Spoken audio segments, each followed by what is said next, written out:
Permanent সলিউশনের পক্ষ থেকে সবাইকে পবিত্র ঈদের শুভেচ্ছা। ঈদ সবার ভালো কাটুক। তো আপনারা তো হয়তো জানেন যে যে কোনো কাজ আমরা যদি 3 দিন ধরে করি তাহলে সেটা আমাদের ধীরে ধীরে অভ্যাসে পরিণত হয়। তো আপনাদের সেই 1 মাস ধরে রোজা থাকতে থাকতে খাদ্যাভ্যাসের যে ধরনটা সেটা একটু বদলে গিয়েছে।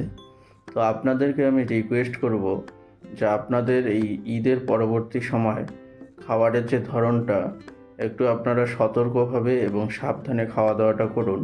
কেননা বর্তমান সময়ে যে গরম পড়ে গিয়েছে, সেই গরমের মধ্যে আপনারা ঈদের পরবর্তী সময় যদি খাওয়া দাওয়াটা সাবধানতার সঙ্গে না খান তাহলে হয়তো বিভিন্ন ধরনের শারীরিক সমস্যা হতে পারে।